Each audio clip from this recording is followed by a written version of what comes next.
Our colleague Bronwyn Nielsen, she sat down with the Transnet CEO Brian Molefe recently, where he discussed Transnet's strategy in attracting foreign direct investment. Well, a couple of years ago, Transnet has had a reputation over the years. Even before I arrived, it had a good credit standing. And we announced the market demand strategy, and we've stuck to it. We said we would spend 300 billion revitalizing equipment, that we would generate revenue to pay for the 300 billion, and that we will only borrow 100 billion. And we're still on track with that program. Our financial ratios, our balance sheet has not been compromised. In fact, it has been growing from strength to strength in the last 5 years. Investors are quite happy with that, happy to buy Transnet bonds. A lot of support coming from Canada and the US. Is that post very successful roadshows into those territories? You'll remember that when we bought the 1,000 locomotives, well, we are still buying them. When we announced the tender was awarded to the Chinese company, China South Rail, China North Rail, and General Electric and Bombardier. So in Canada and in the United States, they have the export agencies, export support agencies that are able to give guarantees for exports coming out of Canada or the United States. In the United States, it's called US Exim, and in Canada, it's Canada Exim. So what we did is we applied for the guarantees for the locomotives that we were going to be buying from Bombardier and from the US. And this was granted, despite the fact that we will manufacture the locomotives in South Africa. They were regarded as exports out of Canada and the United States because we bought from American and Canadian companies. So we were able to get guarantees of about 13 billion rand, and we're able to conclude loans on the back of those guarantees. Are you confident of future support from the global bond environment? Of course.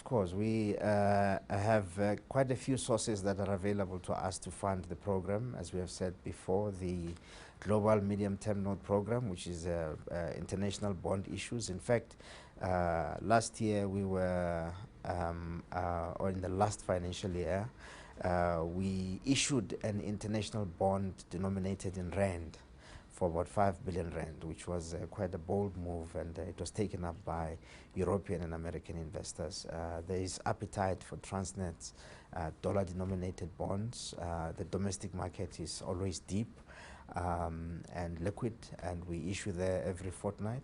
We have facilities with the African Development Bank, and now the Chinese are also saying they can come to the party to the extent that we're buying in China.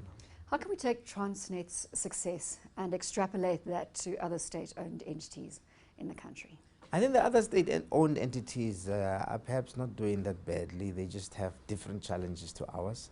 And some, right, you know you're on television and you're going to be quoted as saying the other state-owned enterprises are not doing as badly. You happy? You don't want to refocus that statement? Let me rephrase the statement. I don't think the other state entities are doing very badly. I see the addition of very badly. I'll give you that. They're not doing badly at all because they just have different challenges to the ones that we have, and they are trying their best to handle the challenges that they have. Have they come and asked you for some advice on those challenges? Well, we have forums. For example, the state-owned entities that are under the Department of Public Enterprises. We meet, we have chairpersons and CEOs forum that meets with the minister periodically. So we share information and advice there. Do you think then, let me stay on the state-owned enterprises for a little while longer, do you think there is potential to see dramatic turnarounds in the likes of an Eskom, the likes of a South African Airways? Look, the last time I checked, today, yesterday, and the day before yesterday, this whole month, South African Airways aeroplanes are flying. It's just there's a focus on particular problems at SAA, and sometimes I think blown out of proportion. The last time I checked, the lights are on in South Africa. We do have periodic problems with switching off of the lights and so on, but generally the lights are on. I mean, every day people go home, and in the evening they press a switch on the wall and the lights come on. More often With than the not. suspension of top management at Eskom, would you put your hand up for the job? If they came to you and said, Brian Molefe, we want you to run Eskom, would you do it? I think that is an unfair question. Let's move on. Let's talk about infrastructure and the role that Transnet can play in Africa. Yes. Well, our plans, we realize that rail is going to be quite important for the development of the African continent, and we are positioning ourselves to be able to supply the equipment that is going to be required, and that is why we are moving towards becoming an original equipment manufacturer. We're not just looking at locomotives, we're also manufacturing wagons. We're also looking at engineering in port equipment and seeing how we can improve technology in port equipment. So we are positioning ourselves to bring in the latest technologies, to being the supplier of choice for developments in rail and ports on the continent. What traction, you've alluded to the amazing traction that you're getting in the international environment. What traction are you having with business leaders and government leaders on the African continent in terms of the role that you can play in changing the infrastructure game? President Zuma announced at the function where we were launching the 95 locomotives that the AU has taken a decision to make Transnet Engineering of South Africa the supplier of choice for rail equipment and rail developments on the continent. So already I think we have made a lot of progress in marketing our capabilities to the extent that the AU has endorsed us, and the AU will actively encourage other African countries to look at us when they want to buy locomotives or equipment for rail, or when they need expertise. Brian, you've also recently been quoted as expressing concern over falling coal prices. Can I ask you to elaborate on the point you were making?